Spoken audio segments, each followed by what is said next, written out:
Como a primeira facção foi criada, qual o viés dela, por que ela foi criada? A primeira facção criminosa que existiu foi a Falange Vermelha. Foi na Ilha Grande, lá para a década ali da época da ditadura, onde ficavam os presos políticos, os subversivos, e os presos que tinham uma tarja vermelha. E esses presos que tinham uma tarja vermelha, eles eram automaticamente perigosos. E dali, os caras criaram um grupo, né, com um viés. Sei que hoje é totalmente diferente, porque a sociedade evolui, o ser humano evolui, e a vida, aquela meta que os caras tinham de mente já não é como hoje, né? Mas os caras vieram com aquela pegada de, tipo assim, de Robin Hood, né? Como todo mundo fala no filme, né? Tirar dos ricos para dar para os pobres. Mas só que eles vieram para trazer uma ajuda que o Estado nunca trouxe. Para entrar num espaço ausente. Porque desde quando a escravidão acabou, que aconteceu a Guerra do Paraguai, existiu uma coisa chamada, que quase ninguém sabe, a primeira favela, gente, ela não é no Rio de Janeiro, não. Ela é lá em Canudos. Antônio Conselheiro era um cara que prosperava, assim a história me mostra, prosperava bastante, só que ele tinha que pagar indulgências para padres, para coroa, né? E ele não quis pagar. E a população de Canudos era 22 mil. O exército foi lá, tomou pau. O que eles fizeram? Pegaram, né, todos aqueles remanescentes da guerra, ex-escravizados, indígenas, sem lugar para morar, sem nada, e falou: ó, queremos que vocês vão lá matar aqueles desordeiros lá em Canudos, e se vocês conseguirem, vamos tomar uma providência de dar uma moradia, porque até hoje é o sonho do brasileiro ter sua casa própria. Os caras foram lá e fizeram uma chacina. Matou Canudos inteira.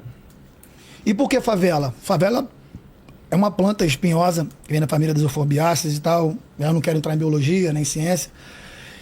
E dali, eles voltaram com aquele, tipo assim, dever cumprido.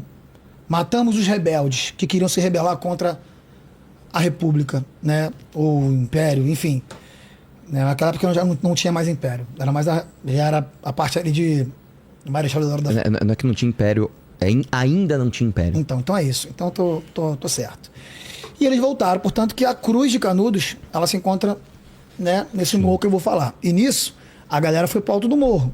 E toda vez eles iam no Palácio Duque de Caxias. E os caras lá do exército falavam: vamos tomar providência, vamos tomar providência, vamos tomar providência, vamos tomar providência. E aí, nessa brincadeira toda, nesse desenrolar, as coisas foram andando, e nada, e os caras lá numa condição sub-humana. Porque isso não é uma culpa minha, já é uma coisa que vem lá de trás. Desde quando os portugueses entraram aqui. O que eles fizeram? Eles dividiram, que é o que eles fazem maravilhosamente, é isso, dividir para separar. Porque eles sabem que todos nós juntos somos potência, a gente acaba com o país, porque é a gente que manda, não é política, não é ninguém. Nós, o povo, né? E eles fizeram o quê? Botaram os tupis e os guaranis para sair na porrada, né? E dali foram só enfraquecendo. E aí tomaram o nosso país de assalto. E aí, quando os pretos, os indígenas, tinham oportunidade de ter vida, não. Eles mandaram os imigrantes para cá. Estou um pouco contextualizando para você entender o gênesis, sim, né, de tudo. Eu entendo tudo. Né? Eu sei, mas às vezes o povo quer entender a contextualização do que nós vivemos até hoje, desde o começo do século XX até para cá. E aí eles dividiram, dominaram, aí os imigrantes que vieram para cá tiveram benefício de terra, aquilo tudo. Mas também, se eu for entrar, eu posso entrar também no outro argumento, que foi no caso do nosso amigo Luiz Gama, que tentou brigar pelas terras infrutíferas. E aí a princesa Isabel, safada, sem vergonha, gente, que vocês estudam na escola é mó mentira. Os portugueses, tudo safado. Tomaram o país de assalto.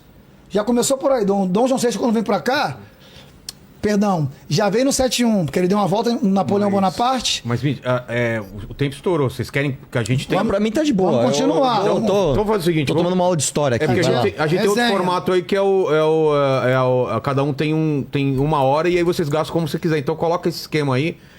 Dá pra colocar? Dá pra substituir? Já que você interrompeu, eu acho que ele pode... Não. Deixa eu terminar de falar. Espera só um pouquinho. Por favor. Consegue? Vamos colocar cronológico.